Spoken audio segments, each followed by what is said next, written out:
Hey guys, welcome to the Nat Daddy Weekly Roundup. It is August 16th, 17th today. It is time for some new books to read. Lots of books to go through. Didn't do a show last week. Books were late because of the holiday, and also I was sick. I had no voice. Even now, my voice is a little wonky. But let's jump right into it. I'd like to thank the people that help make this show possible. The groups that we work with. We work with 204 Comics. That's our LCS in Winnipeg, the local comic book store that we like to use, where we get our books to read and review. We also do our pull list from there too. So get those final order cutoffs in by tomorrow evening, Friday afternoon, and it guarantees the books that you want to get when they come in, and not hopefully have to be sold out or books that don't even make it into the shelves because they weren't ordered in that. But definitely a great way to get your books. Also, we got Primo's Wrestling out of Winnipeg. 5 wrestling events there, awesome shows. Next show's coming up in October. We'll definitely be talking about that in future months. But let's jump right into the books because, like I said, we got quite a few to do, and there's just more and more to see every week. So it gets harder and harder to decide what to put in and what not to put in. But I try and pick out the ones that I find the most interesting, and also some of the ones that maybe aren't getting noticed. Like everyone sees Marvel books, everyone sees DC books, but I like to focus on a lot of indie books. So here they are. Starting off this week, we got a little bit of a trade paperback here. We got Bunny Mask Volume 2, The Hollow Inside. This collects issues 1 and 4 from The Hollow Inside. I like Bunny Mask from Aftershock. It's one of those original creations from there. Bunny Mask is a kind of like this demon that they was released from a tree that was in a cave. She wears this bunny mask, and in this one, she kind of meets a almost like a nemesis of her. It's a very similar type of creature too, and there's a lot of monsters in here and creepiness. But like this is a cool book, and one of the reasons I like it, besides the horror stuff, and it kind of has like that slasher horror feel to it, is I really like the artwork in here. I've said it lots of times on the show. I'm a huge fan of Andre Moody's work here, and with the watercolor in that, just like his Maniac of New York stuff, which is very similar to this and that. So yeah, definitely check it out if you can. Like I said, if you like serial killer type of monster type of stuff, this is definitely a book here for you. It is her footfalls don't exist. She leaves no marks, and her eyes are as white as abyss. Her name is Bunny Mask, and she is free from her cave and moving through the city, searching for sickness and enacting her own unfathomable sense of justice. She likes to protect kids. Can Tyler control her? Does he want to? The answers are still hidden, but what's clear is that Bunny Mask is back to grab you by the eye teeth and never let go. So this is great, again, pretty cool book. Check it out. All right. Another one this week we have is a book that came out last week. We just got it this week, though. I'm so happy to have got it. It's called Dwellings. A little bit of a thicker book, too, so a little bit of bigger price tag. It is actually a horror anthology, so there's 2 book comics in here. It's really neat. It is drawn kind of in that Richie Rich or old Archie style. Hot stuff, Richie Rich, that Harvey style. I like it. It's from Jay Stevenson, so it has a lot of previous work here too. But it's neat because, like I said, it does have this kind of cutesy, comic-y, Richie Rich type artwork to it, but it has a mature horror setting to it. So the first story is about a kid who's walking through the forest and he gets mugged by an old guy, and he ends up killing the mugger, hitting him with a rock or whatever, and all these crows peck his body to death. And then the kid gets haunted by these crows and by the death afterwards and that too. So end up going a little crazy, becoming a serial killer as well. So that's kind of cool. I like it for that. The book has ads and paper quality feel to it that make it feel like an old comic book and that too. So definitely check this out if you can. I really liked it a lot. That was kind of the one book I was looking forward to the most this week. And it didn't disappoint. All right, from IDW, we have the Hollywood Special. It's a interesting book here. It's about a woman who is, it seems like she's a kind of like a Hollywood star during the, I guess, end of the First War and during the Great Depression. That she's kind of like a radio superhero type of thing, and that and she's traveling around the country, trying to, trying to just do what is the word for it? Raise morale for the people of these towns, and that doing like this tour on the back of a train. Her and another character, raising money for bonds and all that type of stuff. Trying to just raise morale for the country during times of need and that. And they end up stopping at this one town where there's nobody at the train station to greet them and that, which is kind of a rarity. And it turns out this town is being plagued by this kind of supernatural force, and his mind is collapsed as well too. So it kind of a neat story here. A little bit of being the first issue, and you can tell there's going to be more to flesh out to this story. So kind of has a little bit kind of seems like a lot of stuff's thrown together and then kind of just takes off from there. But I'm sure if you read this all in one sitting, it'd be much better. But good start so far, and neat artwork too. It has a kind of like an old-fashioned 40s serial type feel to it as well too. So from IDW, Hollywood Special. This is part of the Scott Snyder imprint from the Dark Spaces. So some of the stuff's been good so far, and we'll see where this one goes. But from the Archie Horror series, we have Strange Science here. So we have Danny Malloy is Jinx Holiday's best friend, and they're always teaming up together, have these adventures, and they're also with Tilton Doily in this one. So this one, instead of being kind of a horror themed or supernatural theme, it's more of a science themed one. And usually I love all the Archie stuff and the horror stuff, but this one I did not care for as much. I actually found it a little bit boring. A little bit boring. The stuff that does happen in that with these kind of like time zombies and that, because they're having like an experiment where they can jump through time a little bit. That was kind of cool in that. But it's very few and far between and just right at the end. So I'm sure they'll keep expanding these horror universe with these new characters in that. But this one was just kind of mediocre compared to all the other horror stuff that they've had. From Scout Comics, we have Blade in the Dark.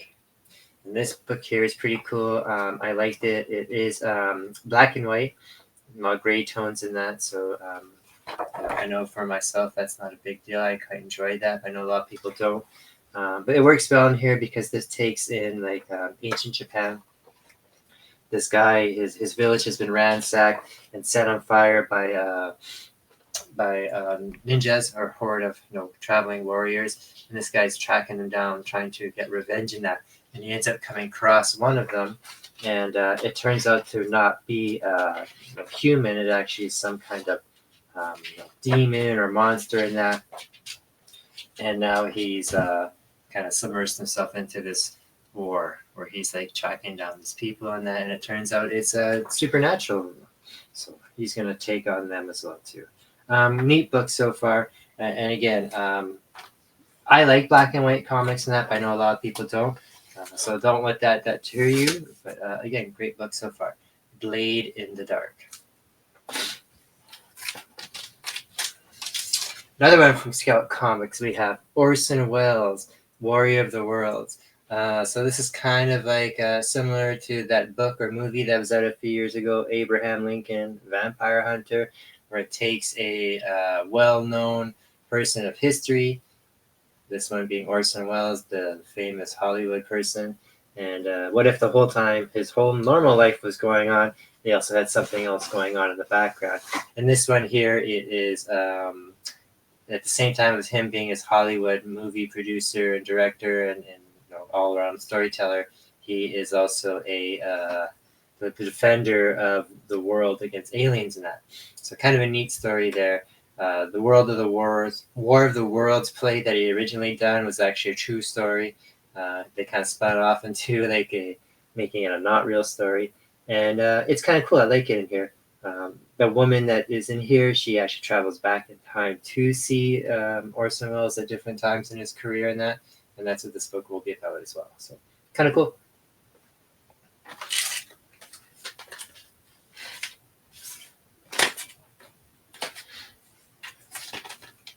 From Image Comics, we have The Call. This one is really quite cool. It's about these bunch of girls who are filming a movie or a documentary type of thing, and they're headed down to the shore at low tide to check out see what's going on there. And they end up finding a cave, and inside this cave that they go in, it ends up taking them to a whole other land. And I know that sounds pretty simple and almost sunshiny in that, but it's actually kind of dark in here. Apparently, one of the girls' siblings has maybe gone missing, and she thinks that's maybe they've come from there. But at the same time, too, this story starts off whereas this is what has happened on the beach at the present time. And this story starts off a few hours beforehand. So whether these are aliens are attacking the beach or creatures that come through this portal, we don't know. But this is kind of very, very spooky and yeah, interesting. Let's see where it goes. All right. From Image, we have The Infield Gang Massacre. This is a very cool book if anybody is a Western fan. It actually has that Western style to it. The comic itself inside is all done on like old-fashioned style newsprint and that, and same with the artwork and color as well. And even the style of the story is told that way too. So that's pretty cool. I really enjoyed that. And it's about a gang, the Enfield gang, and how they're hunted down and taken out during one of their supposed last I won't say exercises, but one of their last cases. But maybe it wasn't even them that did the last case because it's a lot more bloodier than what they're used to in that. So neat. It's kind of like I said, if you like a Western or a detective story, this is kind of cool. Check it out.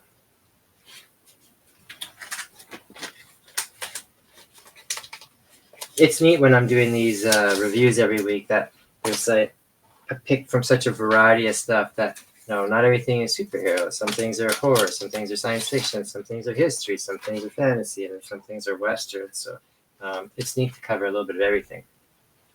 Same with this one here. We got The Madness from AWA Studios. This one here is J. Michael Straczynski. So again, a long-time creator. Some pretty cool, clean, fine lines on the artwork in that here. So I really quite like that here. It's about a woman who is kind of this low-key. She's kind of not necessarily a superhero, but she's not a villain. She does jobs when she can and then hides out for a little while, kind of like Robin Hood. And she ends up going after one big final job that's going to set her up for life so she doesn't have to do this anymore, her and her family. And the people that she robbed are people that she shouldn't ends up robbing.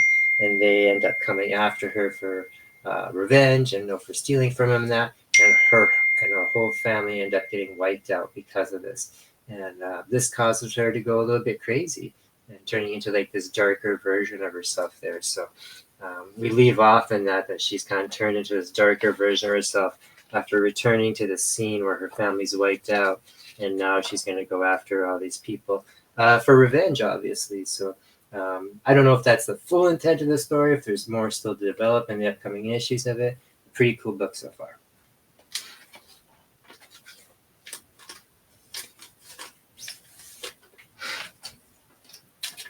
From Scout Comics, we have Comic Books Kill. The only thing really comic book related to this in the title is just how the books are started.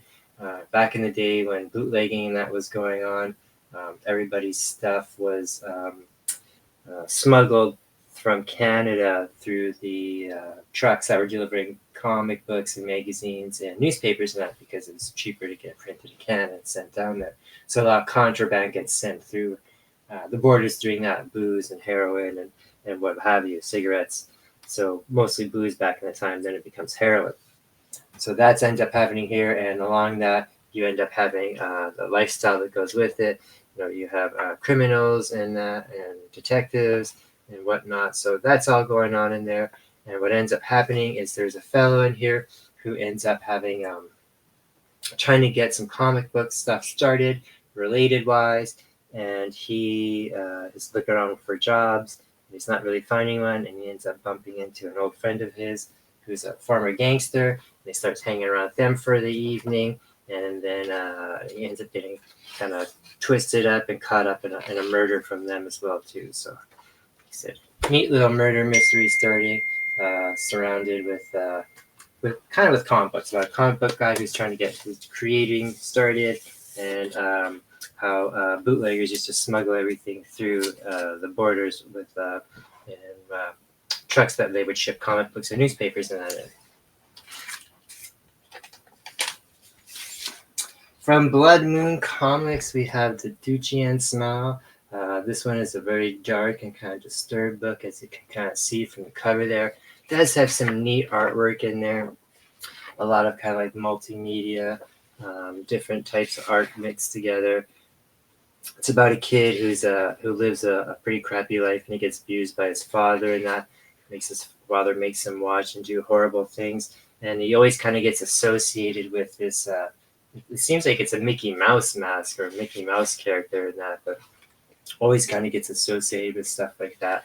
And he himself ends up growing up to be a serial killer himself. He's always focusing on kind of creating this smile that he calls the Duchian smile, and it's always seems to be triggered by this Mickey Mouse stuff and that. So he's he's a serial killer. He ends up meeting a kind of like another serial killer is very similar to him, and then they kind of go off and start off their own adventure in that together. So that's going to continue on there as well. So very, very dark and disturbing. So if you're into that type of stuff, this is kind of a neat book for you. The Duchian Smile. You got black and white.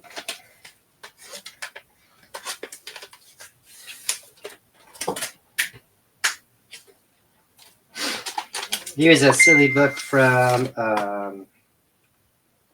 who is this book even from? Titan Comics, and it's called Nouns. And nouns are these little creatures that are not alive. They have no other purpose just to be there and be used by humans and that.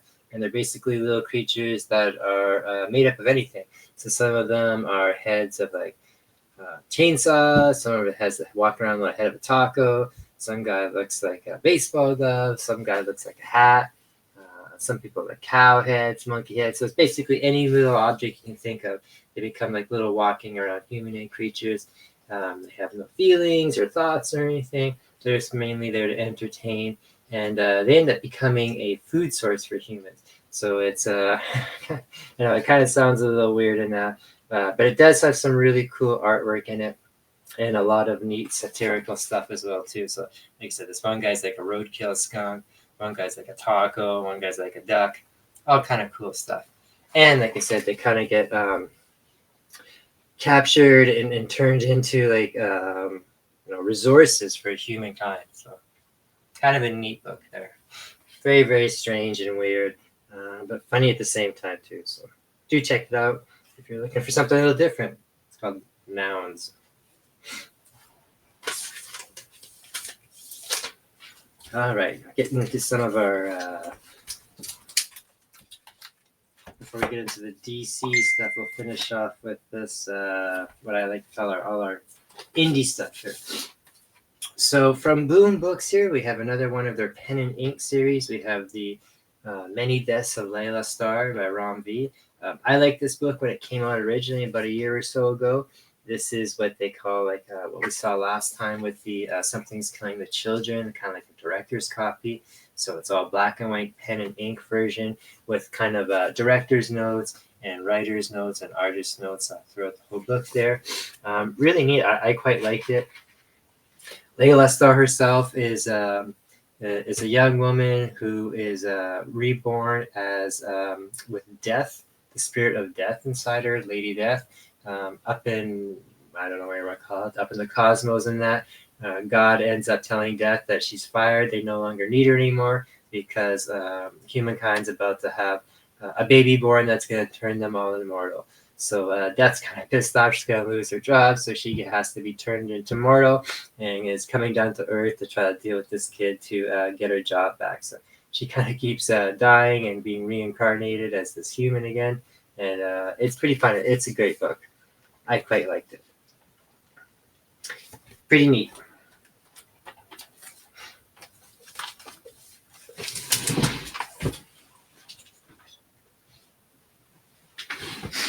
All right. From Uncivilized Books, this is The Sickness #1, the second print.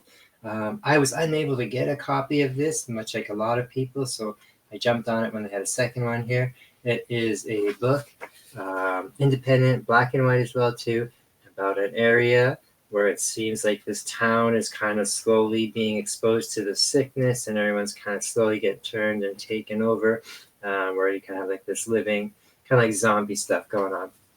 But this one part is through the eyes through a kid. He kind of sees some of this stuff going on. Nobody else kind of sees it around him yet, and he's kind of just being, teased and that for it. So kind of a slow build, kind of a creepy build thing going on, but very, very neat so far. And I really like this new cover. It kind of has this almost like a glow in the dark cover.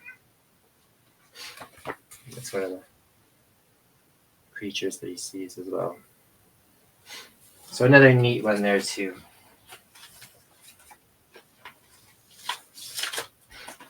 From Boom Studios this week, they had a book called Rare Flavors coming out. And this is just the Ashcan of a book coming out in September, again by Ram V. Pretty cool book, actually. It is about this, I guess, again, kind of like this godlike character. And this book here is all in black and white so far. So I do know that when the real one does come out, it will be in cover. And it'll be beautiful, kind of like a painted card like you see here too. And it's about these gods who are again kind of been around for all these millennia and are bored, and has decided that he wants to start up a cooking channel, because the greatest thing in the world he thinks is to flavor and that. So this one older guy that used to be like this huge demon type of guy is now going to start up this kind of a cooking channel with all these rare and exotic things that he's learned for millennia and that. So it's going to be a little bit weird for sure. By Ram V, lots of godlike stuff and that, but interesting at the same time. So he hires this one guy to film him and that, who used to be documentaries, and now he's kind of getting out of it. So we'll see how it kind of changes and influences that guy's life as well too. Okay, so from American Mythology Productions, we have Body Parts, kind of a science fiction horror magazine here, where it is kind of told at the same time, going on flashbacks and as the story continues on the same time, about this secret society, these black ops people who are trying to mix humans and technology together, and it ends up going wrong, of course, and the technology is now kind of wants to break out and take over the rest of the world in that. So kind of a very bloody horror where the monsters are trying to escape the building and everyone's trapped inside there, getting killed along the way. So kind of neat. I just checked it out because I didn't hear about it before. So again, nothing really crazy in that. But again, kind of like your 80s or 90s science fiction for sure, where people trapped in a lab and the experiment has gone awry and threatens humanity if it escapes. Pretty cool.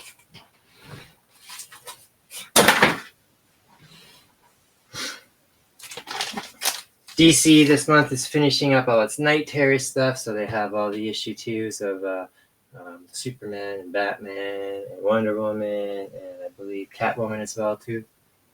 But this is the main series, Night Terrors. Really liking this book a lot. Probably one of the better big crossover events I've seen in the last few years from either of the big groups. You have Deadman here, who's possessed Batman's body, and he's working with Damian Wayne, Robin, to kind of go in and take out this Insomniac creature.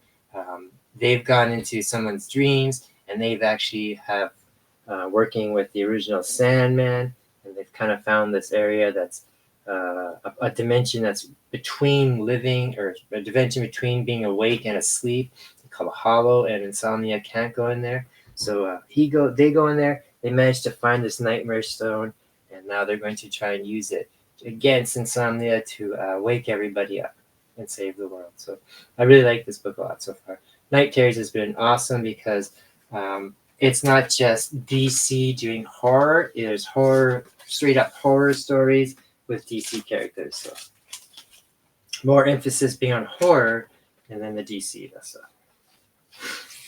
All right. Another one that I wanted to check out was the Spider-Man number 11. This is still following this whole Spider-Boy stuff going on here. So we find out more information about this Spider-Boy here. How nobody remembers him. He was part of the timeline that was severed from the rest of the web of reality, I believe they call it. And now this kind of breaks it down a little bit more. He's not really a boy that's been turned into a spider per se. He kind of has these spider monster powers, and it shows in here how he learned to control them and how he actually is like part monster spider and that. So I don't know if this actually stuff's going to go anywhere, if it's going to stick around in a few years or not, but I do know a lot of people are enjoying this Spider-Boy stuff. So much so that he's getting his own series, I believe, in another month or so. So we'll have to keep on following that. Kind of to tie in with that, we have this Death of Venomverse. We covered the first one last month. Again, it's always introducing all these new Venom, alternate versions of Venom in that. We have Carnage going through all the multiverses, killing off Venoms, and taking their powers as to become like this ultimate powerful version of Carnage and take over all the multiverses. And in here, one of the new versions of Carnage, of Venom that they introduced is Venom Boy, which is a straight up Venom version of this brand new Spider-Boy character. So I'm not a huge fan of all the Spider-Verse and Venomverse and Deadpoolverse and all that stuff, but this one's been not too bad just because it is pure Carnage in the sense that it's not like Carnage is going around kind of killing people a little bit. He's going in there and just slicing heads off and putting axes through people's chests and straight up absorbing them, and as true as Carnage as you would think. It's not kind of watered down at all. So it's nice to see them being a little bit more mature with that character.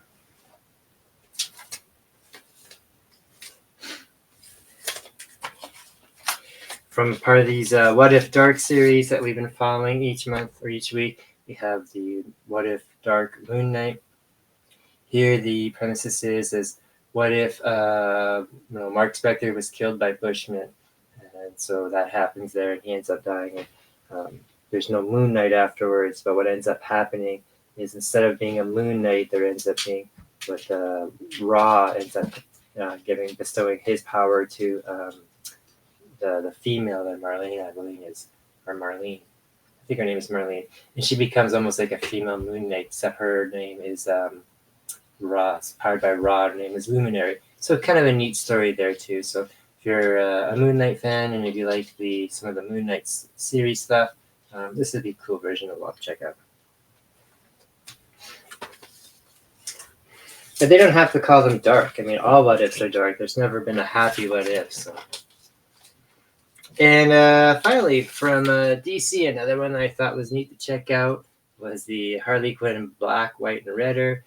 Lots of great artwork in here, especially with the use of the black and the red, and just having the black and the white and having the red as accents on everything. So kind of neat stories.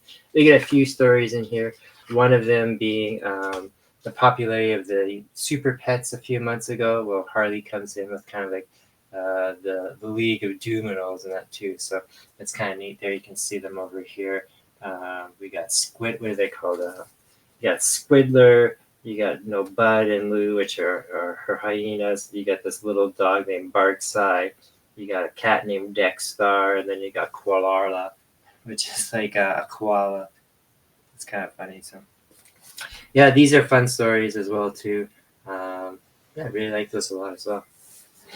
Like I said, there are a lot of books I did not cover this week. There was that Uncanny Avengers #1. a few other Marvels and maybe another DC in that too. But again, there's so many to cover that if I cover everything, these ones don't stand out. So there are these are the books that you might not know about, and maybe now you do want to know about. So do check that out. FOC books this week. Let's see what they are. I just saw it a little bit earlier. So the FOC books this week are, I know it's for September 3rd. Let's see here. I just read it earlier. All right. So September 3rd are your Image books, your AWA books, your Boom books, and Dynamite, and your Titan and your DC. So that's all up for your pre-order FOC, September 13th. On your September 20th FOC is Marvel and Scout books. And then on September 27th is Dark Horse and IDW books. So definitely do check those out if you do like to do the pre-ordering. That way you don't have to run around trying to chase books that are books that you're not even going to get because they didn't order them because you didn't. They didn't think anybody was going to order them, so they didn't order any. So then you have none. That's no good. All right, everybody. We will see you next week for another review of some new books. I might even squeeze in an omnibus review this week. I think I might do the Ninja Turtles and Batman omnibus. So we'll check that out maybe later today or tomorrow. Until then, we'll see you guys later on. Peace out.